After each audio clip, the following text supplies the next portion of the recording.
Look, I'm just going to be totally honest with you all. No one knows where Jordan Willis is right now. Law enforcement had a meeting with the families yesterday, and they told the families that they have no confirmation that Jordan is in rehab, and they said that Jordan being in rehab is just a rumor. Now, I understand there are certain laws out there that protect people in rehab. I understand that certain rehab facilities don't have to disclose any information to law enforcement. I understand that. But that is something that law enforcement could have easily explained to these families, but they did not. Instead, they said it was just a rumor. And it's not like this was a big secret. It's not like Jordan checked himself into rehab secretly. From what's being said, supposedly, sources close to the family of Jordan have told media outlets that Jordan immediately checked into rehab. Now, the only sources close to the family that we've heard from is Jordan's lawyer. So I don't know if it's Jordan's lawyer. I don't know who it is providing this information, but this is a unique situation. It's not like we're dealing with top secret information. It's been blasted in every media outlet out there that Jordan has checked into rehab. So I feel as if at the very least, law enforcement would have explained to the family that they can't talk about this information instead of just calling this a rumor. So as of right now, I believe there's a huge chance Jordan could be in rehab. But we don't know that for sure. So I'm not going to sit here and pretend to my audience like we know for a fact that Jordan is in rehab, when for all we know, Jordan could be anywhere in the world right now. And we also have to remember, folks, law enforcement has said that this is 100% not a homicide investigation.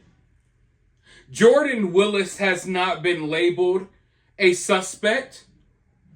Law enforcement has said there was no crime here. Jordan's not under arrest. He's not wanted. So if Jordan wants to, Jordan can go wherever the hell Jordan wants to go. And that's just the reality of this situation. But I want to roll this news clip really quickly, and I want you all to do me a favor. I want you to watch the beginning of this news clip, and you tell me if the beginning of this news clip gives you any confidence that anyone knows where Jordan is. Listen to what they have to say. Drop your comments down below. Let me know if you have any confidence that they really know from their sources that Jordan is in rehab. Okay? Let me know as you watch the news clip. But after the clip, I'll be right back with more thoughts of my own. But prosecutors met with the families of the 3 victims today. And we're going to talk to Ricky Johnson's family about that meeting in just a moment. But first, News Nation's national correspondent Alex Capriello has been way out front on this story. He's live now in Kansas City. So do you have any confirmations on this story that that Jordan Willis has checked into rehab?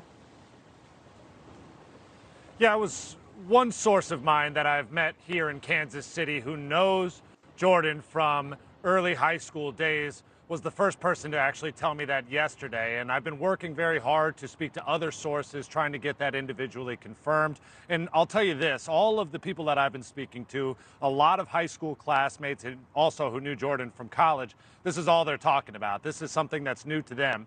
But actually independently confirming it, I have not been able to. But it is something that was shared with me early on yesterday. I'm just getting news coming in, breaking as we're speaking, Alex. So bear with me for 1 second. Our local Nexstar station in that area is confirming that a source close to the family indeed says that he's checked into rehab. So now it's not just multiple media sources, right, your source, but also the Nexstar. I think we've got enough sources now to right, fairly confirm that he's in rehab. You did get a chance also to speak to the cousin of one of the victims, of Clayton McGeeney's cousin. I think his name is Caleb. What did Caleb know, and, Right. and what did he share with you? Yeah, I'll tell you what, Caleb is very, very distraught, as any family member might be, because this was just an unexpected death to happen to him. He says Clayton was like his brother. He was cousins with him, but they were like brothers. They were like this. And so to have something like this happen to him and his family is just devastating. He was actually showing up at the Platte County prosecutor's office, where the other parents of these 3 victims were told to go today for a meeting with the prosecutor, but he wasn't allowed into that room because it was specifically for parents only. Even still, he's really hurting about this because he feels like he knows what happened, something that the rest of the country is surmising what happened, which is drug use, abuse, and overdosing. And he says he knows a lot about Jordan Willis, the fact that he goes back all the way to high school. He knows the drug habits that happened within this circle of friends, and that he often says that Jordan was a supplier for that. Of course, this is an allegation from Caleb. This is not something that's been independently confirmed from law enforcement, but he says he has a theory about what happened, and he thinks that Jordan is responsible. Take a listen. A lot of times I'm hearing that David, Clayton, and Ricky were like brothers. Jordan was kind of off on the side. Mm-hmm. True? Jordan's a chemist, bro. Jordan's what? Jordan's a chemist. They all knew him as that. It was easy for them to go have fun, but he up. He made a mistake. Jordan was the chemist. He's a scientist, right? He does what he needs to do. And now, to use my cousin, my best friend, as a guinea pig? No. What about Alex Lee? What do you know about him? I know him. Yeah? Any idea that he might have brought drugs? Hell No? no. Jordan had him. Jordan was one. So you don't think any more attention should be paid on Alex Lee? Alex Lee is a good man. He's a good man. Alex Lee is a solid. He was one of their best friends forever.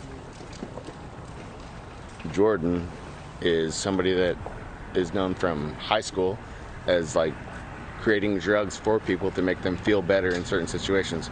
Okay, well, you want to do this? Okay, I'm gonna make this for you. I'm gonna make this for you. I'm gonna make this for you, and handing them out. At this point, the country knows what's gonna happen, right? What the toxicology reports are what they're gonna reveal. We all know that. Okay. Who is the one that gave it to them, and who is the one that needs to be held responsible? Where did it come from? The police are doing their job. If it takes time, it takes time. I will never tell them they're not doing what they should be doing.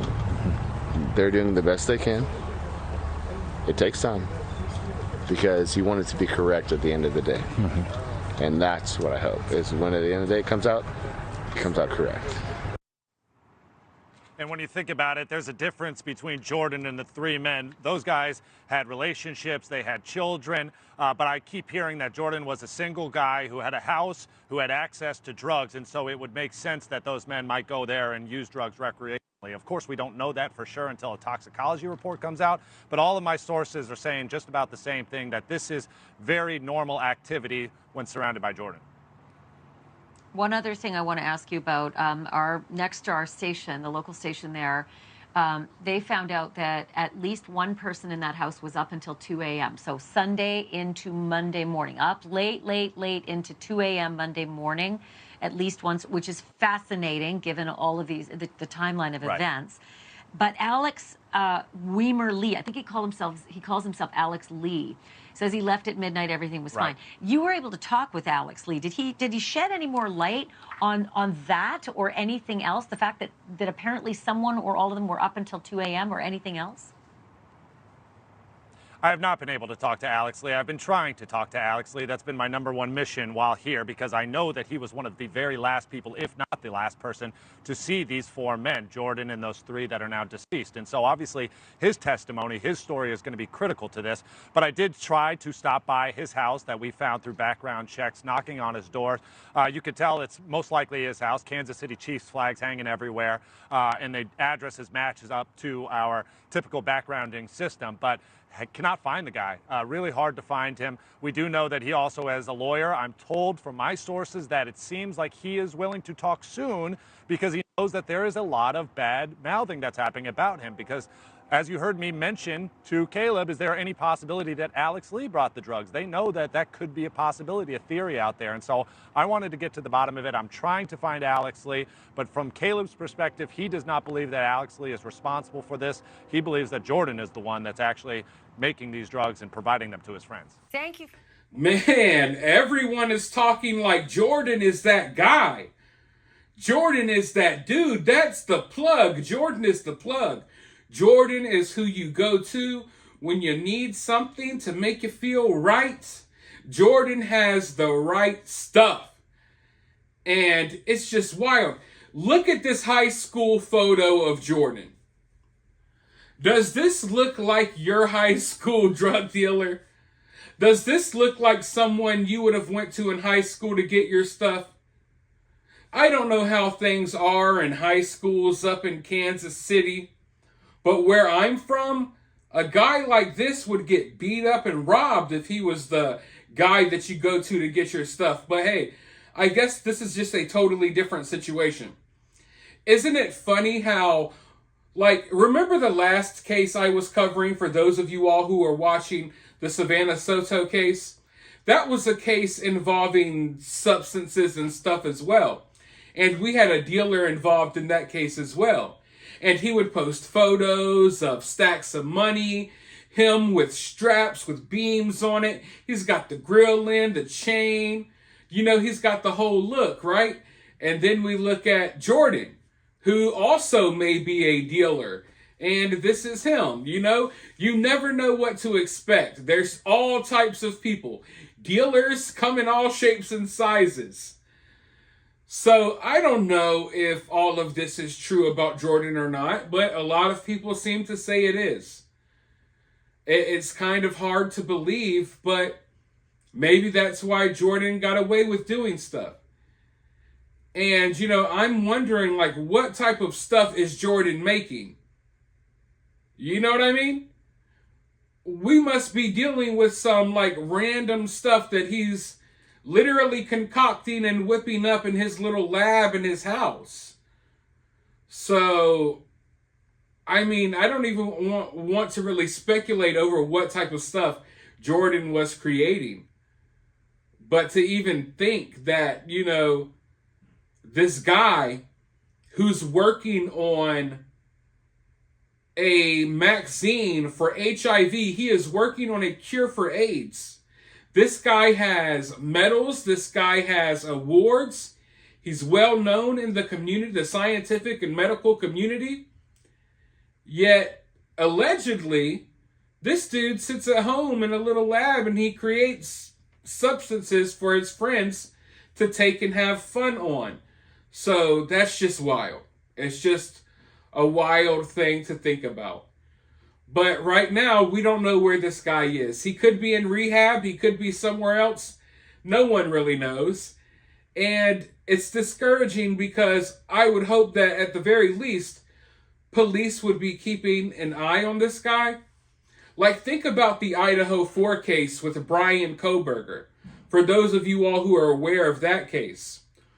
Before Brian Kohberger was ever arrested, before we knew that he was a suspect or anything, before we knew Brian Kohberger even existed, law enforcement were keeping tabs on him. They literally followed Brian Kohberger as he went on a road trip across country. They followed him across country, watching him, driving behind him in various vehicles. So I wonder if there's any type of surveillance, anyone that's been keeping tabs on Jordan. Now, like I said, certain laws will protect Jordan if he is in rehab. So even if he isn't there, we may not know. But this is not a secretive situation because this is supposedly public information that's been announced and talked about all over the place. But who are these sources that are coming forward providing this information? Part of me believes that it's just Jordan's lawyer still out here saying stuff, but he knows that we keep picking him apart every time that he shows his face on the news. So I think that he's silently providing information from the background without showing his face and putting a name on what he says. That's what I think, but who knows? Let me know what you think down in the comments below, though.